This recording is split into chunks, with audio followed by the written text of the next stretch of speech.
আশিকি রসুল ও হোসাইনি মুসলমানদের প্রতি আমার অন্তরের অন্তঃস্থল হতে সালাম জানাচ্ছি। বিসমিল্লাহির রহমানির রহিম। আজকে যে ভিডিওটা আমি আপনাদেরকে অফার দিতে চলেছি সেটা হবে কোন মা বাপের পদতলে জান্নাত। তবে আমরা যেটা ভাবি সেটা নয়, আসুন বিস্তারিত আলোচনায়। কোনো একদিন হুজুর পাক সাল্লাল্লাহু তাআলা আলাইহি সাল্লাম মাওলা আলী আলাইহিস সালামকে নাম ধরে ডাকছেন। দেখছেন আলী আলাইহিস সালাম মাটির মধ্যে খালি গায়ে শুয়ে আছেন। হুজুর দেখলেন যে আলী আলাইহিস সালাম মাটিতে খালি গায়ে ঘুমাচ্ছে। তখন হুজুর পাক সাল্লাল্লাহু তাআলা আলাইহি সাল্লাম আপন জোয়ানে বললেন, হে আবু তুরাব, তুমি ঘুম থেকে উঠো। সঙ্গে সঙ্গে হুজুরের ডাকে আলী সাড়া দিলেন। আবু তুরাব শব্দটি আরবি, যার বাংলা শাব্দিক অর্থ হলো মাটির পিতা বা বাপ। আমাদের যিনি আদি পিতা তিনি হলেন মাটির তৈরি আদম আলাইহিস সালাম। আমরা হলাম তাহারই সন্তান। সুতরাং আমরা সবাই জানি যে যত আদম সন্তান রয়েছে সবাই আদম সন্তান। কেউ যদি বলে যে কোরআন বলছে মানুষ বীর্য হতে সৃষ্টি, কিন্তু এটাকে অস্বীকার করা যাবে না। তবে আল্লাহর কোরআন এটাও বলছে যে প্রতিটি মানুষ মাটির নির্যাস হতে সৃষ্টি। সূরা মুমিনুন আয়াত নম্বর 12। আবার সূরা রহমান আয়াত নম্বর 14, এই আয়াতে আল্লাহ বলেন, ঠনঠনে শুকনো মাটি হতে তোমাদেরকে সৃষ্টি করেছি।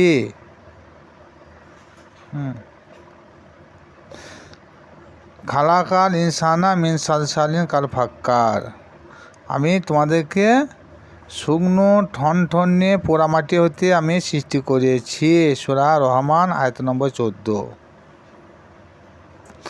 আবার বলেছেন দুর্গন্ধময় পানি হতে তোমাদের সৃষ্টি করেছি। অন্যতরে আল্লাহ বলেন তোমাদেরকে লাফিয়ে পড়া পানি হতে সৃষ্টি করেছি। এক কথায় বোঝা গেল যে দুই পদ্ধতির কথা যে আল্লাহ বলেছেন দুটোই ঠিক। আমাদেরকে আল্লাহ সৃষ্টি করেছেন এক মাটি হতে, দুই বীর্য হতে। যে যেটা ভাবছেন, যে যেটা বলছেন সবই ঠিক, কিন্তু আল্লাহ দুটো বললেন কেন?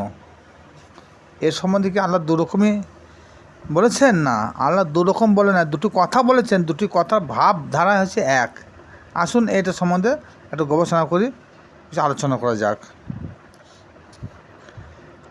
একই পদ্ধতিতে মানুষ সৃষ্টি হয়েছে। সেটা হলো, একটা হলো মাটি, যারা বলেন বীর্য হতে মানুষ সৃষ্টি। মানুষ মাটি হতে সৃষ্টি এক শ্রেণী মানুষ। এক শ্রেণী মানুষ বলে মানুষ মাটি হতে সৃষ্টি, আর এক শ্রেণী মানুষ বলে মানুষ বীর্য হতে সৃষ্টি। যারা বলে মানুষ বীর্য হতে সৃষ্টি, এটা আল্লাহ বলেছেন ঠিকই। মানুষ মাটি হতে সৃষ্টি এটাও আল্লাহই বলেছেন। আল্লাহ পাক তিনি ঠিকই বলেছেন। আল্লাহ যে ভুল বলেছেন এটা নয়, আমাদের বোঝার ভুল। আমাদের বোঝার ভুলের কারণে আমাদের একের সঙ্গে একের বোঝাপড়ায় একটা অশান্তি হয়, ঝামেলা সৃষ্টি হয়, ফেতনা ফেসাদ সৃষ্টি হয়। আসুন কীভাবে এটাকে এক চোখে দেখা যায় এবং সেই সম্বন্ধে আলোচনা করা হোক। যারা বলেন মানুষ তথা আমরা বীর্য হতেই সৃষ্টি, তাদের উদ্দেশ্যে বলতে চাই যে বীর্য মাটি হতে সৃষ্টি, তাহা বিস্তারিত আলোচনায় আসা যাক। 7 ফোঁটা রক্ত হতে 1 ফোঁটা বীর্য বা মণি তৈরি। মাটি এটা কেহ অস্বীকার করতে পারবে না। 7 ফোঁটা রক্ত হতে 1 ফোঁটা বীর্য তৈরি। যদি জিজ্ঞেস করা হয় বীর্য কোথা হতে আসে, বীর্য তৈরি হয় রক্ত হতে। 7 ফোঁটা রক্ত মরে 1 ফোঁটা বীর্য তৈরি হয় বা মনে। এবার জানতে হবে রক্ত কোথা হতে তৈরি হয়। রক্ত তৈরি হয় খাদ্য হতে। যেমন ভাত, রুটি, মুড়ি, ডাল, বিভিন্ন ধরনের ফল মূল দ্বারা মানব দেহে রক্ত তৈরি হয়। এইসব খাদ্য সবই মাটি হতে সৃষ্টি।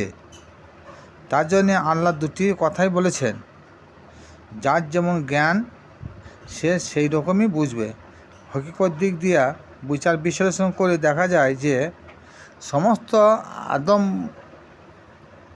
বা মানুষ মাটি হতেই সৃষ্টি, ইহাতে সন্দেহ কোনো অবকাশ নাই। এবার আসুন, আল্লাহর নবী মাওলা আলীর জন্যে বলেছেন আবু তরাব অর্থাৎ মাটির বাপ। আলী যদি আমাদের বাপ হয় বা মাটির বাপ হয়, তাহলে মা হয় ফাতেমা আলাইহিস সালামকে। আমাদের বাপ কেন বলা হলো? কারণ আলীকে আমাদের বাপ বলার কারণ হলো যে মাটির বাপ আলী, আর মাটি হতে আমরা সৃষ্টি, তাহলে আমরা মাটির সন্তান। তা মাটির সন্তান, তার পিতাকে, তার জন্মদাতা হচ্ছে আলী, তাহলে আমরা যে মাটির তৈরি, তাহলে আমাদের বাপ আলী হবে। কারণ আমরা যখন মাটির তৈরি আর সেই মাটির বাপ যখন আলী, তাহলে সকল আদম সন্তান হকিকত দিক দিয়ে বিচার বিশ্লেষণ করে দেখা গেল আলী তাদের পিতা এবং তিনার ঘরণী মা ফাতেমা তাদের মাতা। এখান থেকে বোঝা গেল যে মাওলা আলী আলাইহিস সালাম তিনার স্ত্রী বা মা ফাতেমা সকল মানুষের পিতা ও মাতা। তার জন্য হাদিসে উল্লেখ আছে যে পিতা মাতার পদতলে সন্তানের জান্নাত।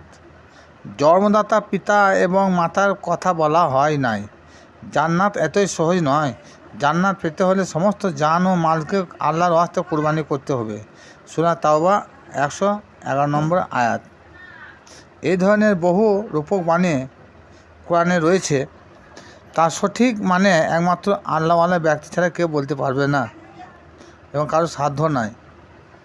সুতরাং বাপ মায়ের পদতলে জান্নাত কথাটা ঠিক, আমরা যেটা বুঝি সেটা ভুল।